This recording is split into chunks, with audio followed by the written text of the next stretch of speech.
My name is Caroline Whitman. I am 38 years old, a writer by profession, and until a year ago, I thought I was living in a love story of my own making.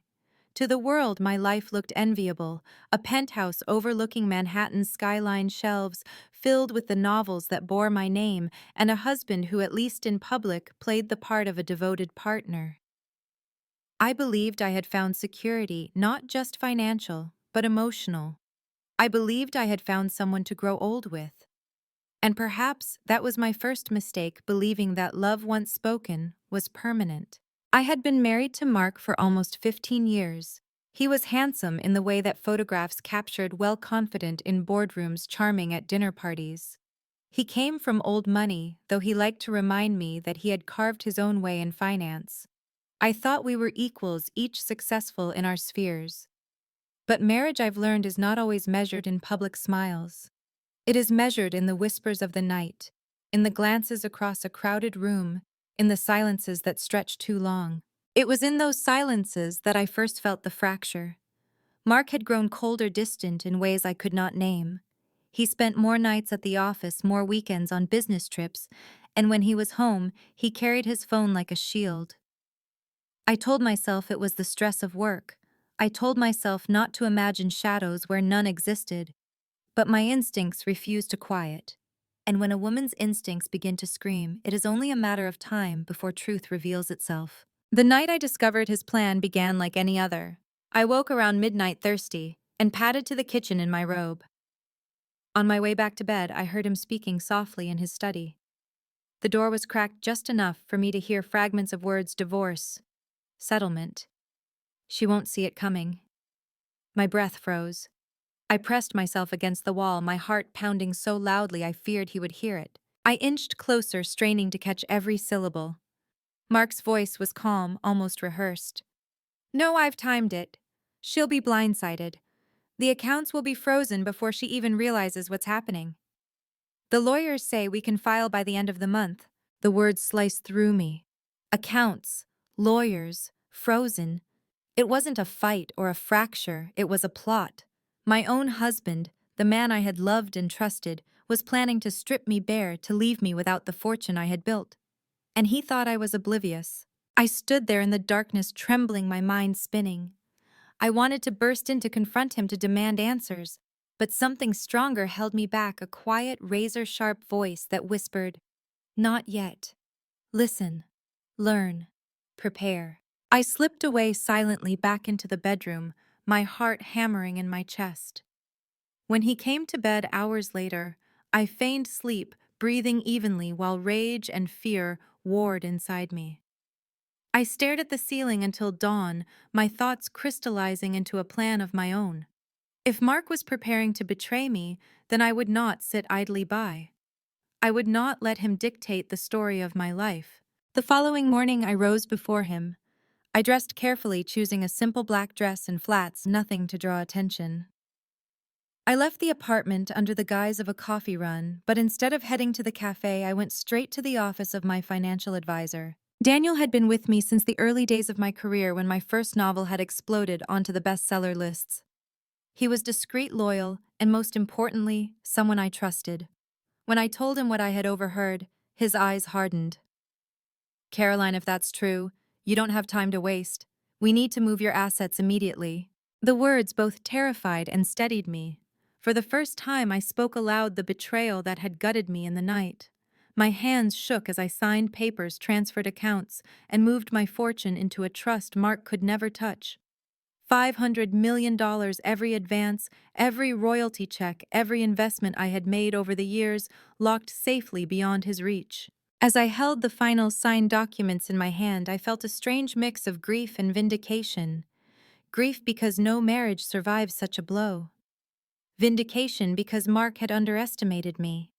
He thought I was blind. He thought I was weak. He thought he could erase me with a signature. But I had already written my counterstory. For the next week, I played my part with precision. I smiled at dinner.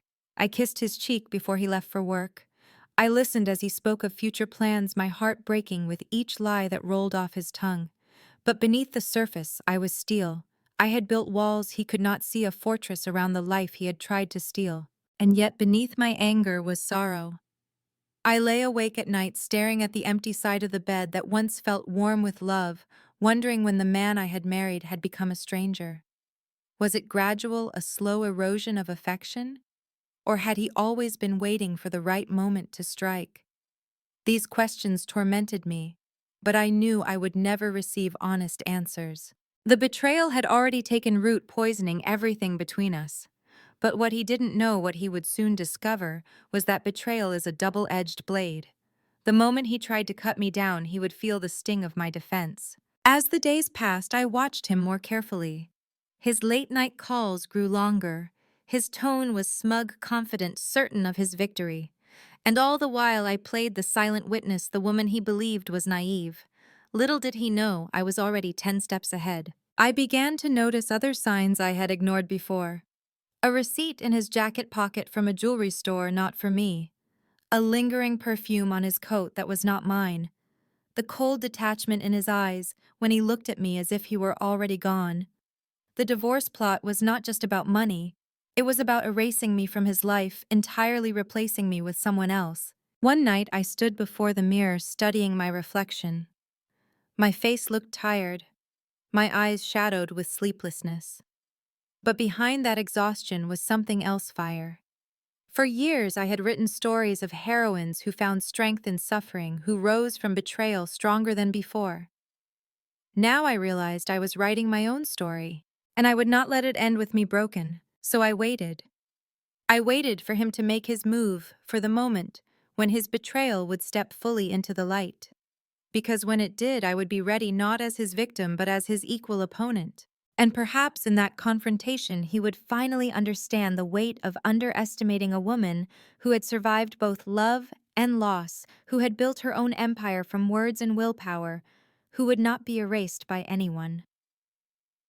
The week after I secured my fortune was one of the longest of my life. Every morning I awoke with a knot in my stomach, listening to the sound of Mark in the shower, imagining the lies he would tell over breakfast. He carried his phone everywhere, even into the bathroom, and he turned it face down when he placed it on the counter. It was such a small gesture, but it screamed the truth louder than words ever could. At night he fell asleep easily, his breathing deep and steady, while I lay awake staring into the darkness, wondering how long he had been planning this. Had he whispered sweet words to me in the same breath that he plotted with his lawyer? Had he kissed me goodnight, knowing full well that he intended to cut me out of my own life? These thoughts carved into me like a blade, but I knew better than to let despair consume me. I had a role to play, and so I played it well. I cooked his favorite meals. I listened to his stories of business trips.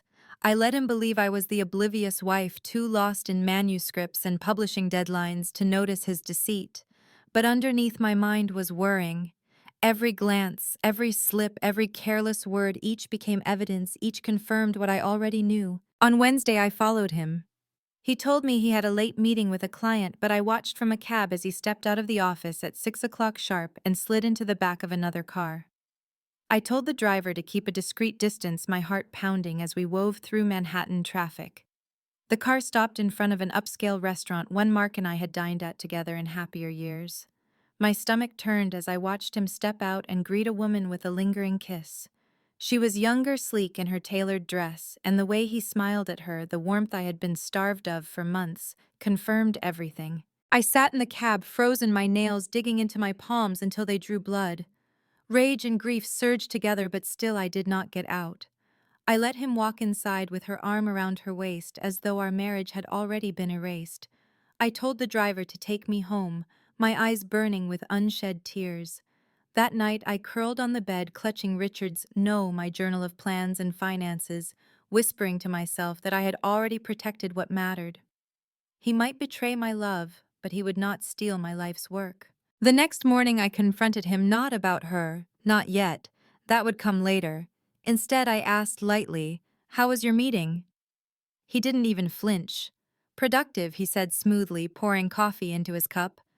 The ease of his lie chilled me more than the truth. It told me this wasn't new. This was practiced. This was who he had become. That day I visited my lawyer. I told her everything: the overheard phone call, the suspicion of an affair, the betrayal brewing beneath our roof. She listened quietly, her pen scratching across the page. "You've done the right thing moving your assets," she said firmly. "Now you need to be prepared. If he files first, he'll try to control the narrative. We'll be ready."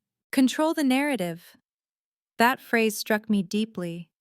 Because wasn't that what Mark had always tried to do, to shape the story of our marriage, to play the charming husband while silencing my doubts? But I am a writer. Stories are my domain, and I would not let him dictate the ending. That evening, I returned home to find him in the living room scrolling through his phone. He looked up and smiled faintly. "You're late." "Yes," I said, shrugging off my coat. "I had a meeting of my own." His eyes narrowed slightly, curiosity flickering. But he didn't ask. He thought he was the only one with secrets. The following days became a game of masks. He continued his charade, slipping out for business, smiling for the neighbors, playing the part of the husband. And I continued mine, pretending not to notice, pretending not to feel the knife twisting deeper with each lie. Inside, though, I was gathering strength. Each deception was fuel. Each betrayal was sharpening me into someone he could no longer control. One night I sat alone at my desk, staring at a photograph of us from years ago. We were younger, happier, standing on the balcony of our first apartment. His arm was around me, my head tilted toward his shoulder. I stared at that image, searching for the man I thought I had married. But the more I looked, the more I realized perhaps he had never truly been there.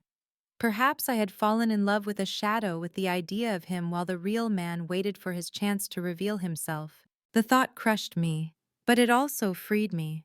Because if the love had never been real, then I owed him nothing.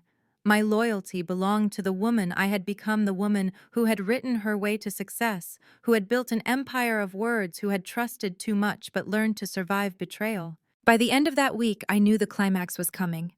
I saw it in his eyes when he looked at me.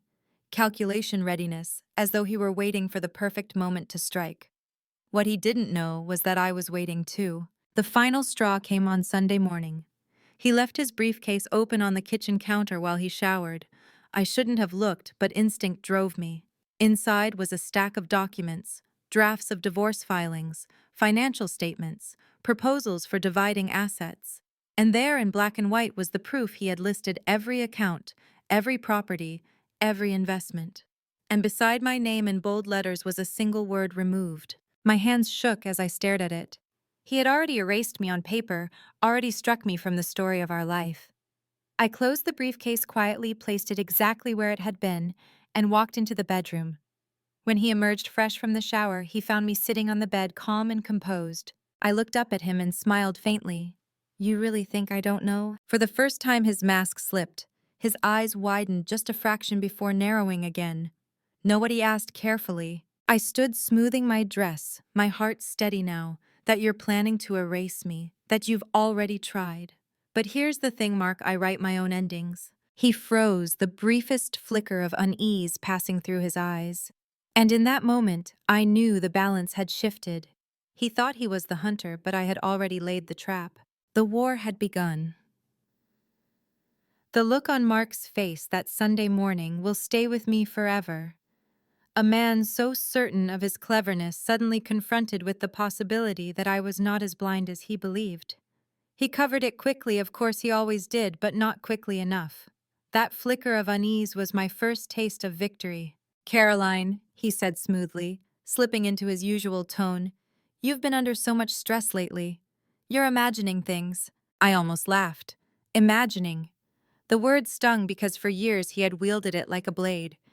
Whenever I questioned the late nights, the cold silences, the unexplained receipts, he accused me of imagining. Gaslighting, they call it now. At the time, I called it confusion. But as I stood there staring at him with his hair still damp from the shower and his lies still dripping from his tongue, I realized I was done being confused. "Don't patronize me," I said quietly. My voice didn't shake. For the first time in months, I felt steady. "I know what you're planning." His jaw tightened. He placed the coffee mug he'd been holding onto the dresser with careful precision, as though even the clink of porcelain might betray the storm rising in him. "If you knew anything, you'd realize this is what's best. For both of us. Best. The audacity of that word nearly broke my composure. How could betrayal, deceit, and erasure be best for whom? Certainly not for me. I turned and walked away, refusing to give him the satisfaction of watching me crumble. Behind me, I heard him sigh, muttering something about needing space. Let him think that. Let him think whatever made him feel in control. The truth was, I was no longer afraid. The papers I had seen in his briefcase were proof, yes, but they were also liberation. He had already declared war. Now I was free to fight back with everything I had. That afternoon I went to Claire. No. Not Claire, not my daughter from another life. Forgive me, the name slips in from the story I've been telling myself, the family I wish I had. In truth, I went to Daniel again, my financial advisor. I laid out what I'd found, the draft documents, the betrayal confirmed in black and white. He looked at me with quiet admiration. You've already moved your assets, he said. That was the hardest part. Now, Caroline, the next step is deciding how much you want him to bleed. His words startled me, not because they were cruel, but because they echoed the thought I hadn't dared speak aloud. How much did I want him to bleed? Was it enough to keep what was mine, or did I want him to feel the sting of betrayal, the way he had made me feel it? That night alone in the penthouse, I poured myself a glass of wine and sat by the window. Manhattan glittered below, oblivious to my unraveling marriage, to the quiet war being waged in polished kitchens and boardrooms. I stared at the skyline and asked myself the question Daniel had posed. What did I want? I wanted justice. I wanted him to look at me and see not the gullible wife he thought he could discard, but the woman who had outsmarted him. I wanted him to feel the chill of being outplayed. But more than that, I wanted to reclaim myself, to prove to him, to the world, to me, that betrayal could not erase me. Mark returned late that night, smelling faintly of perfume that was not mine. He moved through the apartment with the ease of a man convinced his secrets were safe. I watched him from the couch, swirling the last of my wine. When he noticed me, he paused. Still up, he asked. Still watching, I replied, my eyes never leaving his. Something in my tone unsettled him. He shifted, cleared his throat, then muttered good night and disappeared into the bedroom. I sat in silence long after the words echoing in my mind, still watching, because I was, and I would keep watching until the moment came to strike. The days that followed were a blur of calculated calm. I met with lawyers under the guise of lunches with friends. I reviewed documents while he was at meetings. I played the part of the unsuspecting wife while preparing my counterattack. Every lie he told was another stitch in the tapestry of my resolve. But there were nights when the weight of it all crushed me. Nights when I lay awake in the bed we once shared, remembering the early days of our marriage. How he had proposed on a rainy evening in Paris, slipping a ring onto my finger with trembling hands. How he had whispered that we were a team, that nothing could ever come between us. Was it all a lie, even then? Or had greed and ambition poisoned him over time? Those questions gnawed at me, because betrayal isn't just about what is done to you, it's about the collapse of the story you believed in. And I had believed in us.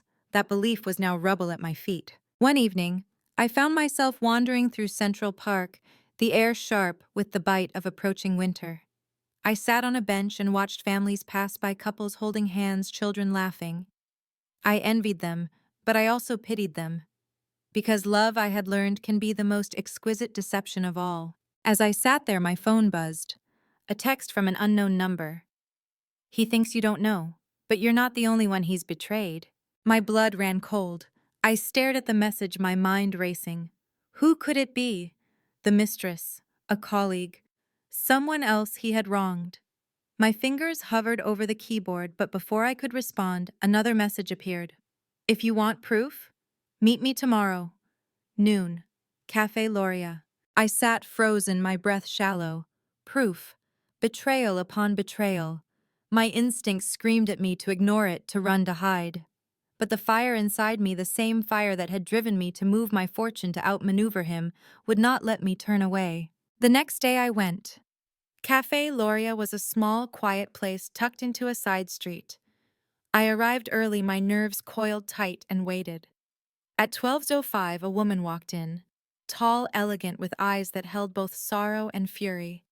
She slid into the seat across from me without a word and placed an envelope on the table. Inside were photographs. Mark with her. Mark with others. Receipts, messages, proof of affairs spanning years. My stomach turned as I flipped through the evidence, each image a dagger twisting deeper. He promised me everything, she said bitterly. But I see now he's been promising everyone. He's using us just like he's using you. Her voice shook, but mine did not. No, I said softly, sliding the photos back into the envelope. He's been underestimating me. I walked out of that cafe with my head high, the envelope clutched in my hand like a weapon. Mark's betrayals were deeper than I had imagined, but now I had proof, and with proof came power. That night, I placed the envelope on my desk and stared at it for hours. The woman's words echoed in my mind. He's using us. Using me. Using everyone. Mark thought he was the puppet master, but he had forgotten something crucial: puppets can cut their strings. And I was ready to cut mine. The envelope sat on my desk like a live wire. Each time I glanced at it, my chest tightened. It wasn't just evidence of betrayal. It was the raw anatomy of deceit, dissected and catalogued. I couldn't decide which hurt more, the financial scheming or the photographs of his arms around other women, his smile wide and genuine, in a way it hadn't been with me for years. I wanted to burn it all, to throw the envelope into the fireplace and let the flames consume the faces, the receipts, the proof. But another part of me, colder and sharper, insisted, keep it, use it, make him face it. For a week, I carried that envelope everywhere, hidden in the lining of my handbag. At night, when Mark came home late, smelling of perfume that wasn't mine, I would place the bag by my bedside. Knowing the evidence lay inches away gave me strength, even as rage churned in my stomach like acid. One evening, he announced we had been invited to a dinner with investors. He spoke of it casually, but I caught the flicker in his eyes, the satisfaction. He wanted to parade me like a trophy wife while plotting to discard me behind closed doors. I agreed to go, but I also decided it would not unfold the way he expected. That night, I dressed with deliberate care, a sleek black gown, pearls Richard's mother had once given me, my hair pinned back elegantly. When Mark saw me, his eyes widened slightly. He hadn't expected me to look powerful. He had grown used to seeing me diminished, distracted. For the first time in months, I watched him falter. At the dinner, I played the role perfectly. I smiled at the investors, laughed at their stories, touched Mark's arm at the right moments. But inside, I seethed. The way he leaned close to whisper into their ears, the smug pride in his posture, it was unbearable. Halfway through the meal, I excused myself, slipping into the restroom. There, I opened my handbag and touched the edge of the envelope. My reflection stared back at me from the mirror, calm, composed, but with fire burning in her eyes. When I returned to the table, I carried that fire with me. And for the first time, I noticed Mark watching me carefully, his smile not quite reaching his eyes. Perhaps he sensed the shift, the undercurrent of power he no longer fully controlled.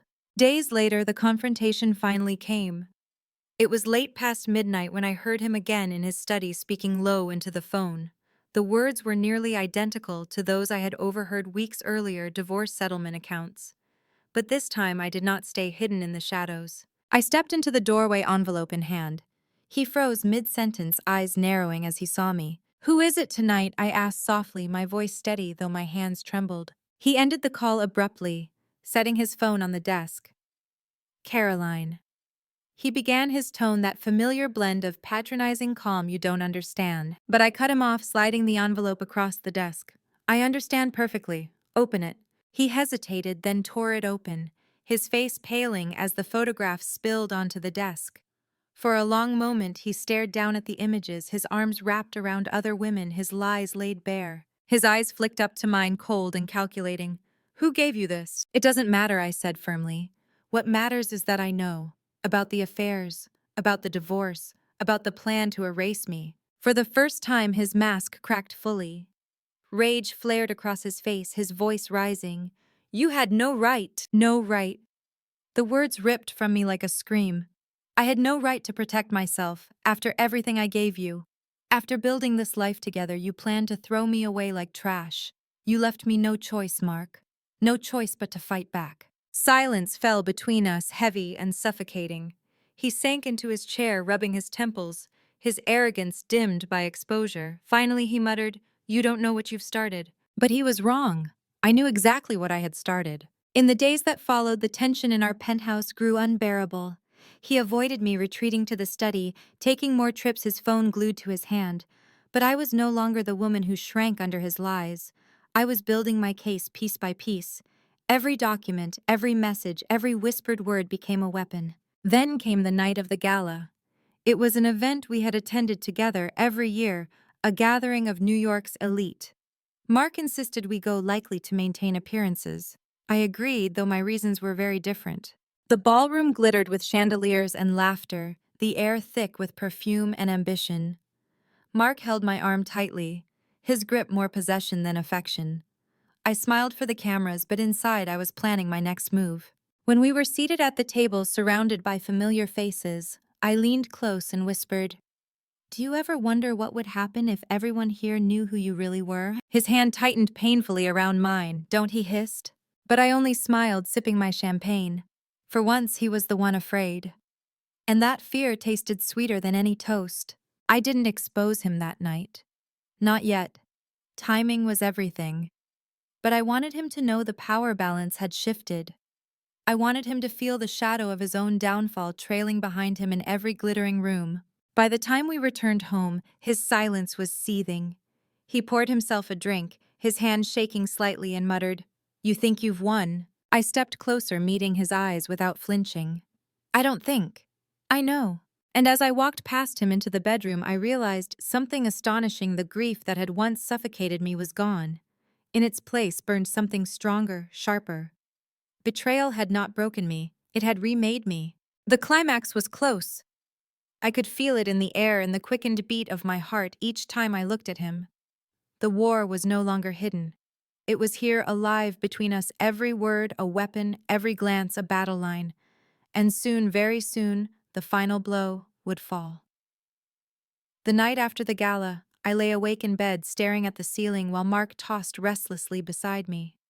His breathing was uneven, his body tense.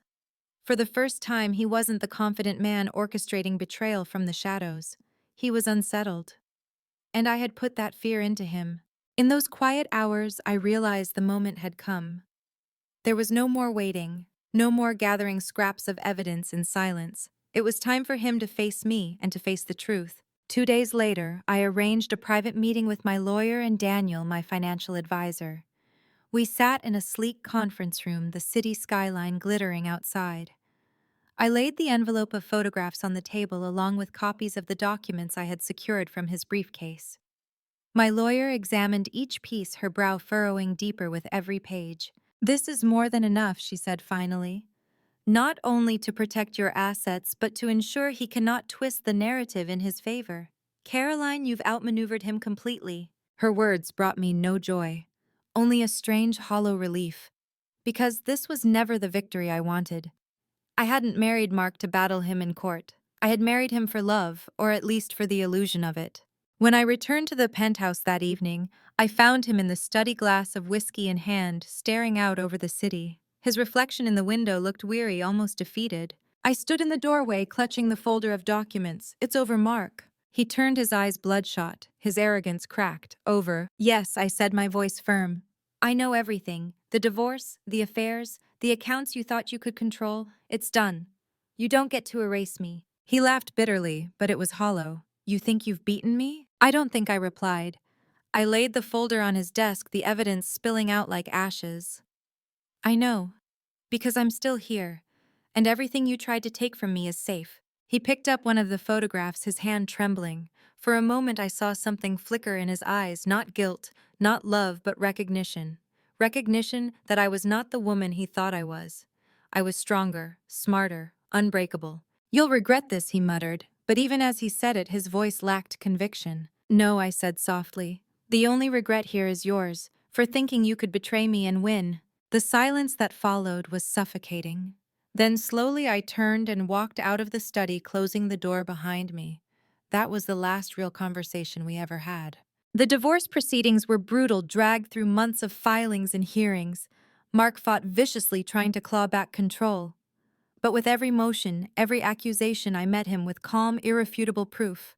My lawyers dismantled his claims piece by piece until all that remained was the truth. I had protected myself, and he had nothing left to take. When the final judgment came granting me sole ownership of my fortune and freedom from him, I sat in the courtroom, my hands folded neatly in my lap. Mark sat across from me, his face a mask of rage and defeat. For a moment, I almost pitied him. Almost. But pity, I realized, was a luxury I no longer owed him. Afterward, I returned to the penthouse alone. The space felt cavernous, empty of his presence, filled instead with echoes of betrayal. I walked from room to room, touching the furniture, the photographs, the remnants of a life that had been nothing more than a carefully staged lie. Finally, I stood by the window looking out over Manhattan. The city pulsed with life, indifferent to my pain, my triumph, my scars. And in that indifference, I found something like peace, because I had survived. Betrayal had cut me deeply, yes, but it had also carved me into someone new, someone stronger. Someone who would never again mistake silence for devotion, who would never again allow love to blind her to truth. I thought of all the women who had sat where I had sat by windows in kitchens and empty bedrooms, wondering how betrayal could feel so sharp, so personal. To them, I wanted to say, "You are not broken. You are not erased. You are still here." And as I sat down at my desk opening a fresh notebook, I realized my story was not ending. It was beginning again. Not as a wife defined by betrayal, but as a woman defined by survival. So if you are listening to me now, if you have followed me through this story, I ask you this: share your own. Don't let betrayal silence you. Don't let someone else dictate the ending of your life. Because the truth is, endings are not written by those who betray us. They are written by those who endure. If my story moved you, I ask you to like, share, and subscribe, and leave a comment below. Tell me your story. Tell me how you endured, how you survived. Because together we remind each other that betrayal is not the end. It is the beginning of something stronger.